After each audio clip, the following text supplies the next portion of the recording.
Are you a businesswoman who is finding it challenging to get your ideas across and make a point?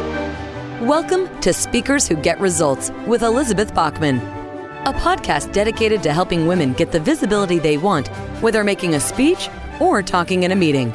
Every week, get valuable lessons from Elizabeth or learn from her roundtable conversations with experts and speakers on how to make a difference, not just a point. On to the show with your host, Elizabeth Bachman. Hello and welcome to Speakers Who Get Results. I'm Elizabeth Bachman, your host, and this is the podcast where we talk about presentation skills and how to use them to move your listeners to take action, as well as the leadership and visibility needed to be a good presenter, whether you're speaking on stage, speaking to promote your company, inside in a meeting, or just in a one-on-one conversation. It's all presentation skills. Before we begin, I'd like to invite you to go to our free 4-minute assessment at speakforresultsquiz.com. That's www.speakforresultsquiz.com, and you'll see where your presentation skills are strong, where you might need a little bit of support. Today, I'm honored to have as my guests Mark Victor Hansen of Chicken Soup for the Soul and Dwyer Hansen. And their bios are so long and intensive and very, very impressive that I'm going to put the full thing in the show notes. And right now, I'm just going to read a tiny bit of their bios. Mark and Crystal have written a book called Ask: From Your Dreams to Your Destiny. And asking has been very much a theme on this podcast. So I'm going to be very excited to interview them. Dwyer Hansen is an international speaker, researcher, corporate consultant, author, and entrepreneur. Her expertise is in the field of human potential. Having personally guided people from depression, anxiety, and hopelessness to triumph, freedom, and happiness, Crystal is convinced that all people have unlimited potential for greatness if they only understand how to access those resources. She's a member of the International Coaching Federation, a certified clinical hypnotherapist, the founder of Crystal Vision Life Limited, which is at crystalvisionlife.com, and Skinny Life, which is a wellness company. Mark Victor Hansen is best known as the co-author for Chicken Soup for the Soul. It's a book series and brand which has sold over 500 million books. Mark's a sought-after keynote speaker and entrepreneurial marketing maven. He has helped countless people create massive success for themselves through his unique teachings and wisdom. Mark and Crystal together are known as passionate philanthropists and humanitarians, working for organizations such as the Horatio Alger Association, Habitat for Humanity, American Red Cross, and many others. They're passionate about creating a clean planet and are the owners of Natural Power Concepts, a company focused on cleaning up the planet through natural energy devices, and Metamorphosis Energy, a renewable energy development company. And now, on to my interview with Mark and Crystal Hansen. Crystal Hansen, Mark Victor Hansen, thank you so much. I'm so happy and honored to have you on Speakers Who Get Results. It's our pleasure. We like speaking and we love results. Yeah, well, that's good. Well, it's interesting because as I was thinking about it, the way this worked out, I have 3 episodes in a row of this podcast all about asking. So, and I've just, the day we're recording this, after I did a Facebook Live this morning, just saying, hey, you have to tune in because that's you two Plus, I've got an episode with a dominatrix about how to ask her what you want. Oh, wow. Yes. And also I'm doing a podcast about getting online speaking gigs and why it matters, particularly for corporate women, which mostly women at the hitting glass ceiling corporate who are my main clients. And you would think they would already know this, but the inner barriers to asking. So I'm very curious to get your knowledge on that. Before we start, though, the question I ask everybody is, if you had a dream interview, if you could interview someone from history, who would it be? What would you ask them? And who should be listening? You can choose who answers first. For me, I'll go first. My dream interview would be Susan B. Anthony, who was obviously, very involved and instrumental in the women's suffrage movement to get women's rights and be able to allow us to vote. And the reason I would choose her is because she put women light years ahead of where we would have been. And had she not been so proactive, and the interesting thing about Susan B. Anthony is she came from a Quaker background, but she was very locked into, human rights, civil rights. She also worked against slavery. She had, when she was only 17 years old, she petitioned for, anti-slavery. So she's just such a fascinating person. I think I would just ask her, how did you, because she was met with great opposition, thrown in jail and all of these things that could have shut someone down. She had so much courage at the time, and was met with such resistance. I think the first thing I would ask her is, what was your self-talk every day? How did you talk to yourself each day to keep going and to stay so strong and committed to your mission? That's wonderful. Susan B. Anthony and the suffrage movement in America, we are celebrating we're recording this in 2020, and we are celebrating the 100th anniversary of the passage of the amendment to allow women to get the vote. And one of my family members is working on a book about the women's suffrage movement. It took them 78 years. I've been thinking about asking, and why you should ask and ask again and ask again. And I said, so how long did these women start asking for the vote? Thinking she would say, oh yeah, it took them like 8 or 10 years. And she said, 78 years.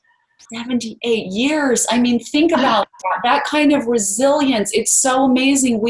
I think there's so much to learn from studying a person like Susan B. Anthony. I just love it. So I'm glad she's writing a book on it. I also think there were a lot of pissed off people a lot of people were pissed off for 78 years and just kept asking. So that was too, yeah. So Mark, who would you interview? Well, first of all, I love the question. And actually, there are 12 people, but we had to sort it down to make sense for this. And it'd be William Shakespeare. And the reason is, obviously, starting in high school, I've read him, never stopped reading him. You had a similar verisimilitude of answer. But I even went to his house when I was in England, and I'd ask him 2 questions. Number one is, how did you market? Because he became the best. Bacon was an equally good writer. Maybe we could argue that, I'm not here to argue is Bacon as good a writer as Willie was, but and so how did you market? Because he was willing to do it. And then number 2 is, what is the thought form that you put in your head to write not only the greatest stuff, but number 2, you did travel that nobody else did. I mean, to write Hamlet, he had to go to Denmark, or my family's home country, and he did stuff, and obviously Italy and all that. That wasn't acceptable back then. That was not like a normal thing. And when you go through his house and find out where he came from parents that had absolutely no education, and it depends on who you believe. There are different scholars that believe different things, but he only had a 3rd grade education. So, a phenomenal vocabulary, phenomenal insights, and depth of wisdom. And I want to ask him, how did you get to the depth of wisdom you got?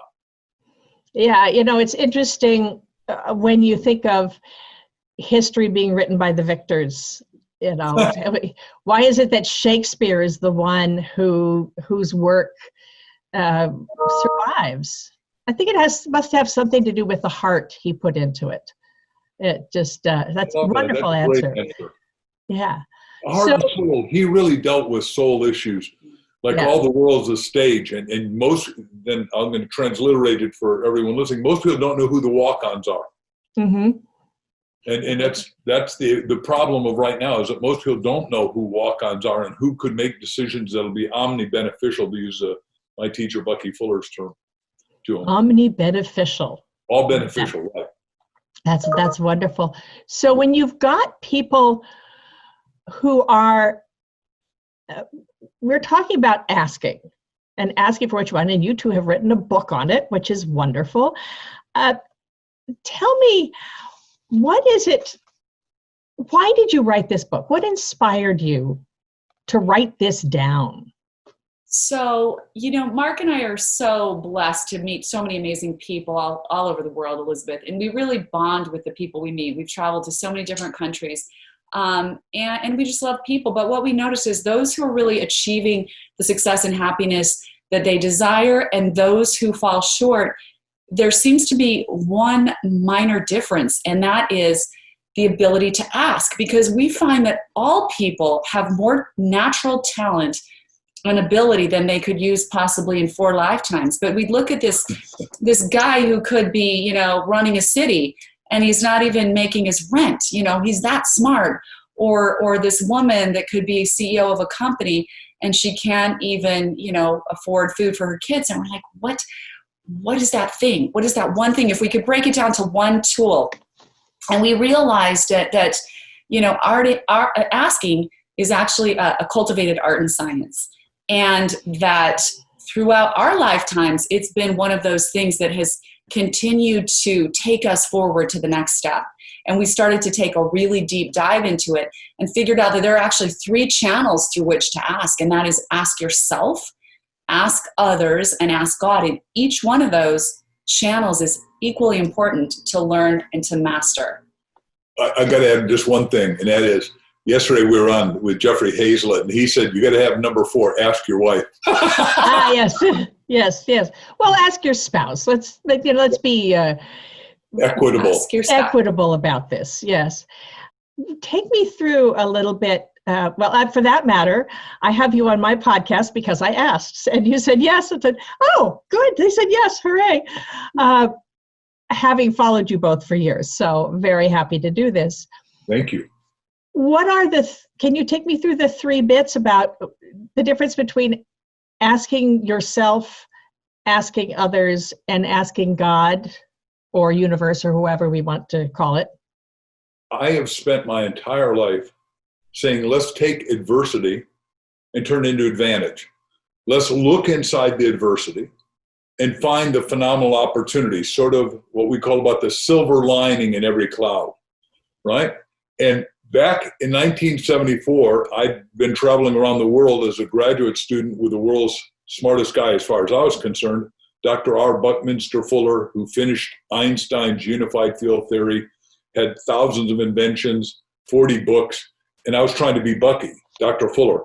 And I built the Wall Street Racket Club and botanical gardens and aviaries, and I thought I was really a hot shot. And the oil embargo hit, and I crashed and burned in one day. I lost $2 million so fast, so violently, that I had to check a book out of the library, How to Go Bankrupt by Yourself. And the bankruptcy courts in Long Island, New York, Eastern Division, the ambulance chasing lawyer said, buddy, for $300, I'll take you bankrupt. I said, pal, if I had $300, I wouldn't be going bankrupt. For 6 months, I slept out on a sleeping bag in front of another guy's room, so it was desperate. But suddenly, we're saying, ask yourself. I asked myself, what do I want to do? And this fits everyone listening and your team. I wanted to speak to people that care about things that matter, that would make a life-changing difference. I was inspired by Bucky's philosophy more than even his invention and innovation. And we could make the world work for 100% of humanity, physically and economically, with proper technology, is what he believed, and I still believe that. Anyhow, I went to my roommates in Hicksville, Long Island, New York. Just in America, we call it being a hick. being a nobody. I asked my 3 roommates, what is it? Is there anybody young speaking that's not a lawyer, not a doctor, not a celebrity, not famous, and maybe not a cotton top? An older person like I am now, white haired. And the guy said, look, kid, here's a ticket. I'm in real estate. This is the best speaker you've ever heard. He's a few years older than you. Went out, and this guy mesmerized the audience, became my best friend, Chip Collins. I went up to him and I asked, I said, can I take you to lunch? He said, yeah, I'd love a free lunch, but you ain't going to make it. The chance of you making it in speaking is 1 in 1,000. But if you stay out of the 5 boroughs of real estate and go into life insurance, which is a bottomless pit for motivation, I'll teach you what to do. And he gave me the questions to ask, which is critical. But he said, the chance of you making it is so low, you're not going to make it. The first 3 years, I did 1,000 talks a year. I'd be as early as 6 in the morning with an insurance meeting, 1 at 10, 1 at 2, 1 at 8, and sell in between. That's all I did. And Tony Robbins and myself are the only 2 guys I know that have done 1,000 talks a year for the first 3 years, sculpting, and getting pretty good at it. So it was very exciting. Now I've done over 6,000 talks in 80 countries around the world and 7 million people live. So it's gotten better. But they kept saying, do you have that story in a book? And the first book I did was called Stand Up, Speak Out, and Win. And I was earning about 70 grand a year speaking, but now suddenly I've got a book to sell, and I sold 20,000 copies at $10 each and made $200,000. I tripled my income, so I changed my talk to triple your income, double your time off. My talks went through the roof, and so did my book sales. And obviously I've gotten 309 bestsellers and 59 times #1 New York Times, so I've sort of not looked back. That's great. So this is asking yourself, asking others, asking God? Yep. Right. Can I speak to that just a little bit? Please. So he speaks a lot. So, Crystal, do you ever get a word in edgewise? I do. We're both pretty strong in our own right, but I know Mark he's a storyteller. He loves telling the story. So, asking yourself, that part is really critical to start with, because that is the reflective journey. Okay. Because and we say it breaks down to 3 critical phases of asking yourself. So everything begins with asking yourself. And the first critical phase is, where am I right now? Okay. And then all of these little sub questions that come under, where am I right now? You need to understand where you are before you can go forward, right? All of us do. And sometimes we're not in touch with that because life is scrambling on. We feel like we're sort of hurtling out through outer space and we can't get off, And so it's like, stop, spend some time with yourself, and start asking yourself the questions. Where am I now? What do I like about what's going on? What's working? What's not working? Where am I finding resistance? With whom am I finding resistance? What's a better pathway? All of these sub-questions about where am I now? Second critical phase of that ask yourself part is, where do I want to be? Where do I want to be? What's my ideal scenario? Okay. And define that through more questions, more sub-questions. If I were doing everything I want, what does that look like? If this day looked perfect, how did it unfold? If I were talking to the perfect clients, what conversations are we having? What are we saying to one another? What's the outcome of those? You need to define what that looks like, or you don't have any architecture for your life. Without this asking yourself part, the reflective question, you just can't ever get a really solid plan for your life to go forward. And then the third critical phase of that, Elizabeth, is what specific actions am I going to take around that? Once I've defined those things.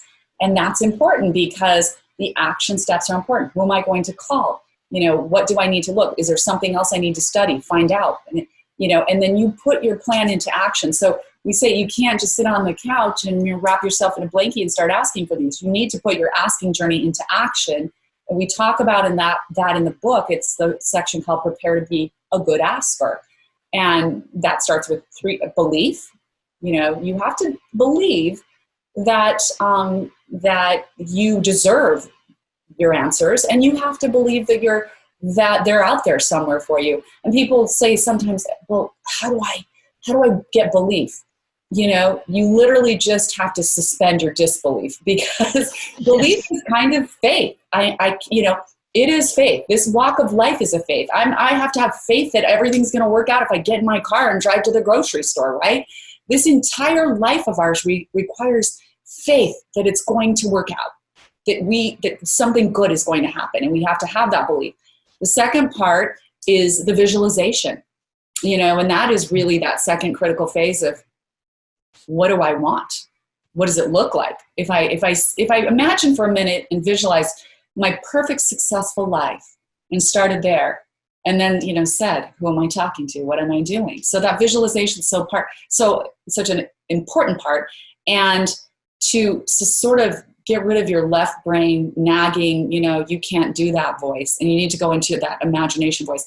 And then the other part is action. That's how to prepare to be a good asker. Belief, visualization, and action. Those are three really critical elements of preparing to be for this asking journey. That's wonderful. It's really fascinating and great. And indeed, the visualization is so important.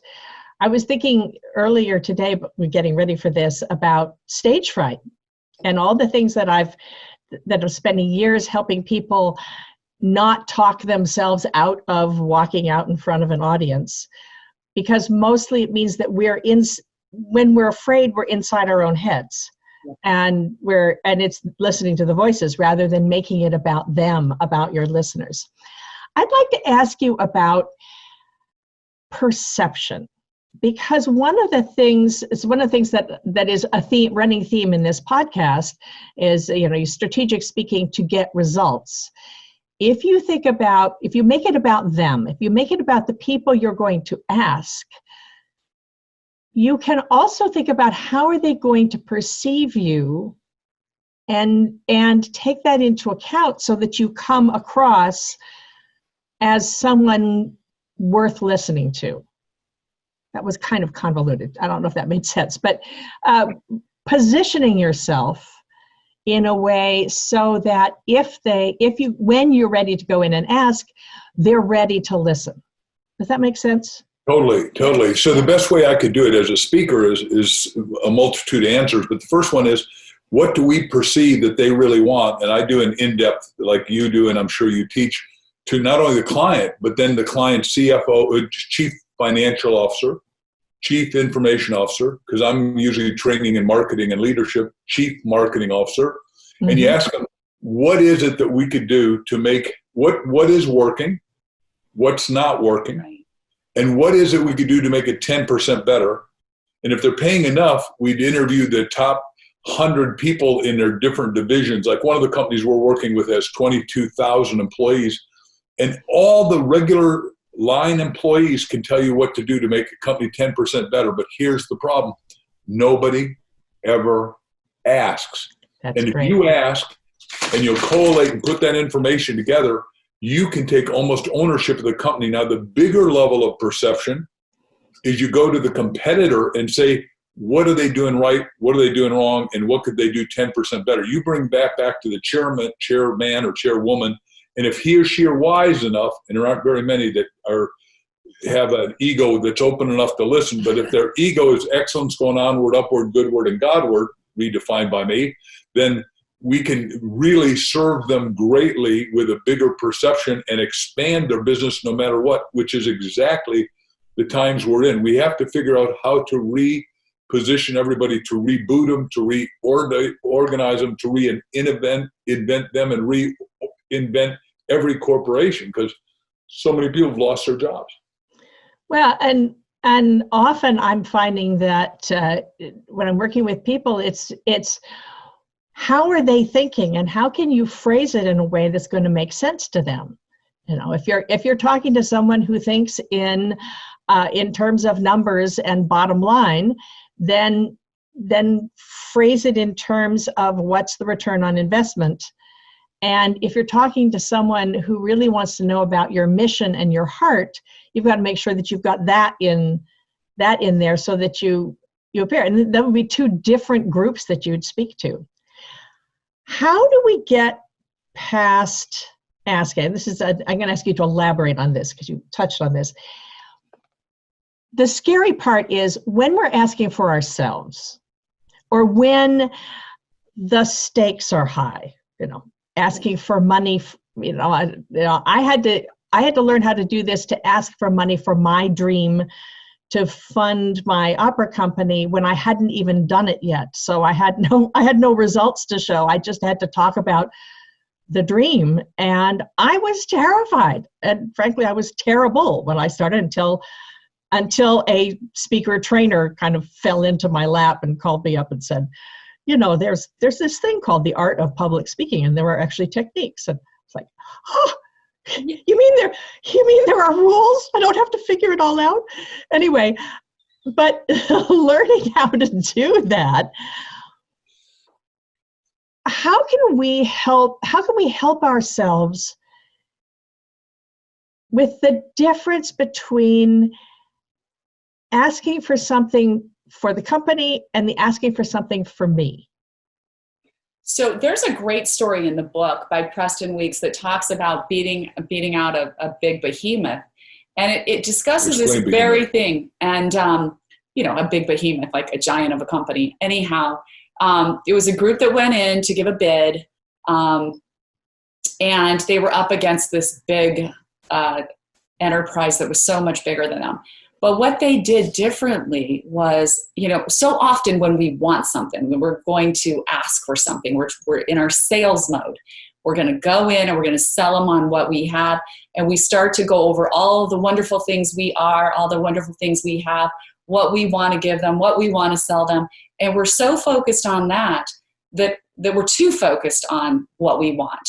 So what it talks about is switching that focus. So when they sat down with this group, one of the biggest mining companies in the world, they said, okay, tell us what your pain points are. It was more like an interview. They spent a very quick minute saying, here are our capabilities, here's what we can do, and this is how, these are some of the ways we would do it. But before we get into that, we need to hear what's going on with you. We need to hear all of your pain points.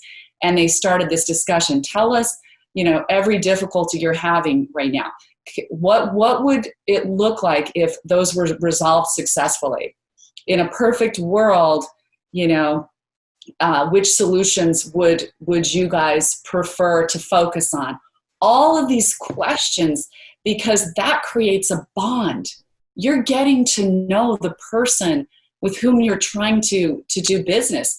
And you're creating a bond. It's all about getting to know them first before you try to sell them on what you have to give them or to provide to them. And I think if we remember that in everything, including relationships, it works across the board.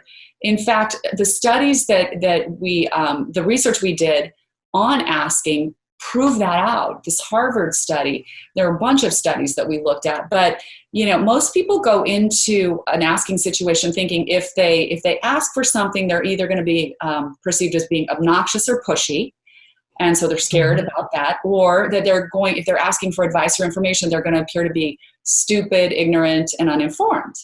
So really the opposite is true. If you go in and ask, the chances of you getting your request granted are 80% more, but you have to ask about them first. Yeah. It's the way you ask. It's the curiosity factor. And the people who ask more questions in these studies, more questions, about the person with whom they were conversing, whether it was in a business situation or a relationship, they were perceived to be much more likable. So that likability factor is huge. You have to create that first before you can do business, before you can enter a relationship. And so asking isn't always just asking for what you want. It's first being curious enough about the other person or the business or where they're at and what their needs are, so that then you can ask how to serve that need. So where does asking God come in? Asking God is I love the question. Is it when Jack and I needed a title for Chicken Soup for the Soul, we believed in a thought command where you ask yourself 400 times before going to sleep, my mega best-selling title, my mega best-selling title. God, give me my mega best-selling title. God, give me my mega best-selling title. And at the time, we lived in California. We now live in Scottsdale. But Jack was up in Santa Barbara and I was down in Newport Beach, California. At 2:30 in the morning, he calls, and back then we did not have cell phones, so woke up the whole house. And I said, thinking something was wrong, and I said, yeah. And he said, chicken soup. I said, for the soul. And both of us got goosebumps, and we knew instantly that the title was right, even though we didn't know we were going to have 144 publishers all say, hit the road, Jack. But the same thing works for people right now. We're saying the book's called Ask, The Bridge from Your Dreams to Your Destiny, and we think everyone's job is to find their destiny. And first of all, they got to speak to themselves. And the way they speak to God, though, is say, God, what's your destiny for me? God, what's your destiny for me? And you've got to be ready, if you do it 400 times, to have pen and paper next to the bed, because you're going to wake up at whatever time, 2:58 in the morning, and go, I'll remember in the morning. You won't remember. You've got to get your little butt out of bed, go write it down or type it or dictate it or whatever, because it's like a wet, slippery fish, right? It'll get away. And everyone's got a destiny. And now, whatever number I give you, 30% or 50% of the people may be jobless into the future, and they've got to find out, how are we going to repivot? How are we going to reorganize? And that's why speakers that have done their own homework on themselves and ask, who am I, like Crystal's saying, and understand Socrates said the unexamined life's not worth living. If you're alive, you've got some great destiny, and you may or may not have explored it, and every speaker's got to inspire every audience to bring that out. Where does giving back come in? I know you sponsor various nonprofits and such, and renewable energy and such. Where does that come in? Those are two separate questions, but I wrote a book called The Miracle of Tithing, which businessmen who don't know the word say, what's the miracle of tithing? And I said, you haven't been tithed enough. Tithing, T-I-H-I-N-G. I'll put that in the show notes. Yeah. Yeah, which means miracle of giving. And what we did to sell more books than anyone, a lot of 38 principles, but the biggest one is we decide who we're going to give to on every book before we write it. And like you said, the American Red Cross, we're co-chairs of Child Help, which has helped 10 million kids get out, and 500,000 kids get out of child abuse, neglect, and sex trafficking, which is a whole nother thing. Then the second question you asked, is it when we sold Chicken Soup for the Soul for a whole lot of money, which was the goal, and building up the biggest trademark ever and the biggest brand, selling 500,000 books, I suddenly had a lot of money. Dr. Fuller, when I was in grad school, there were 7 of us traveling with him, the smartest guy in Israel, still our great friend, but he said, figure out how to make the world work with technology. So I suddenly see the Leonardo da Vinci of our time, a brilliant, great friend of ours, John Petrie, has all these inventions. And if the people will look at naturalpowerconcepts.com, you'll see our pop-up urban wind. You'll see we've got pulsating waves. The point is, you got to have energy to have water, water to have food, food to have fundamental abundance, and 4 billion people don't have water and don't have food out of 8 billion people. So suddenly we are at the first time in human history where we could fulfill Christ's mission is, I've come that you might have life and have it more abundantly. Well, he didn't put a subtext saying you need the technology to pull that off. And now we've got the brain power, the technology, we've got a system that's broken down, and I've redefined system, save yourself time, energy, and money, that we can make this system work for 100% of humanity with the new technology. And we happen to own the company that is going to help facilitate that. And I speak to that and want everyone to speak to possibility. That's wonderful. Crystal, you looked as if you were about to say something about that as well. Oh, no. I mean, I was just agreeing. I think back to the asking God part, I think what that does for you, for us, we feel like God has created this amazingly orchestrated universe that all works synergistically, and there's like sort of this perfect accounting system within the universe. And so when you put something out there and you ask God, the answer's always going to come to you in one way or another. It may not be the way you expect it. In fact, it could be the opposite, but I can't tell you how many times we've asked for something to happen in a certain way and it's been completely shut down. Thank God, because we were re-vectored in a different direction. So we do believe, it's interesting, Dr. Gary Schwartz, who was with University of Arizona, wrote a very fascinating book called The God Experiments, the G-O-D experiments. And he talks in that book about how it's impossible that this amazing, remarkable, beautiful universe and everything in it was created randomly. And so he did all of these random tests. proving that you couldn't possibly create such beautiful artistic things without some sort of, intelligence and love, energy that is pushing all of this together. And obviously it's a mystery, right? God's a mystery to all of us, but I love embracing that mystery because we know that there's something beyond just ourselves. And I think that's actually very healthy for people. I think when we get caught up in this idea that it's just all about me, and it's a very sort of ego-centered state of being, and it's sort of like pulling the camera lens back when you say, there's this whole universe, and it's not just about me. It's about all of us. It's about all living things. It's about what we're doing together. What are we creating here together? What's my role in the universe? What's my role in this kingdom? What's my purpose?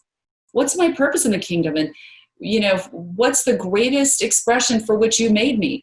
And some of those questions can create, a profound shift in your state of being, where you come to this more peaceful state that you're, contributing to something bigger than yourself. So it almost takes a lot of pressure off, that we're all in this together. Yeah. This is really wonderful. I have so much fun hearing all of this and learning from you two. How can we find out more? Yes, and? First of all, I want to go back to because you're doing strategic speaking for results. I love listening to her speak. I want everyone to learn to speak. I want everyone to learn to write, because you become wiser, deeper, more refined, and you have something to say. Because as we look around, we live in Scottsdale, which you've got a senior population here, and you see people sitting together and not having anything to say. Not that quiet isn't a wonderful thing, but it's much more fun to have somebody that's waking up your mind, illuminating your imagination, making you grow and think and expand. And my wife does that every time I listen to her. Now, back to what you asked, we want everyone to go to Amazon and get a copy of our book called Ask, The Bridge from Your Dreams to Your Destiny. And then once you've got it, go to askthebookclub.com. We're doing a free book club where you get to ask us, starting in August, any questions you want. We're going to have a group of the biggest askers in the world working together to ask how we can make it work for each of us individually and then collectively. And then we had a podcaster yesterday or 2 days ago, Scott Carson, say, hey, wait a second, everybody, go get 10 books, but find somebody that's depressed, despondent, disconsolate, that thinks that they're end of the rope, that all they need to do is learn the most powerful thing that Crystal Mark are teaching, learn how to effectively ask to get the results you want, and give away those books. And to our magic mind, I thought, wow, what a compassion giving thing that is. And we're getting so many emails and so many texts with people saying, I just bought the 10 books I gave to everybody. I can hardly wait to join Ask the Book Club. And we're going, oh, thank you. I mean, it's sort of like when Chicken Soup took off, the hand along was 5 to 12 people, spare readers. And that's what's happening with our Ask book. And we're blissfully thankful. Well, yeah, and we thought, we'd love to keep the discussion going, and everyone's locked down right now. So we thought it'd be so fun to just have a book club discussion that we invite so once you buy the book, it's starting in August. We're giving everyone a chance to read it. We want you to come to the book club and let's do the asking journey together. It's kind of our public service to everybody because it's important. We want to help people get out of this with hope and resilience and, start with a strong new beginning. So, also, Elizabeth, they can find us. We love to stay in touch with everybody. So Crystal Dwyer Hansen you can find me on Facebook, Twitter, Instagram. I love to hear from everybody. At my website, crystalvisionlife.com, there's a free audio called Purge Messy Thinking, because I'm a transformational life coach, hypnotherapist, and it's just a really great closed-eye guided visualization to help you get rid of some of the negative thinking you might be doing and reframe your thinking to a positive, productive mindset. So that's free. If anybody wants that, just go get it at crystalvisionlife.com. And then, of course, Mark, you can find Mark at markvictorhansen.com, at all of the above. Thank you so much to both of you for having been on Speakers Who Get Results. I am Elizabeth Bachman, your host. And I want to remind you before you go, if you're interested in honing your presentation skills, you can take my free assessment. It's only 4 minutes long at speakforresultsquiz.com. That's speakforresultsquiz.com. And that's where you can find out where you are really strong in your presentation skills and where you might need a little bit of support. Crystal Hansen, Mark Victor Hansen, thank you so much for having been on the podcast. Everybody who's listening, go out, buy the book, and then buy 10 more to give them away. Thank you. Thank you. Thank you. We have just concluded another great episode of Speakers Who Get Results with your host, Elizabeth Bachman. If you got value from today's episode, please feel free to share us with your friends and colleagues. You may also visit elizabethbachman.com for additional resources. Be sure to tune in every week for new episodes, and thanks for tuning in.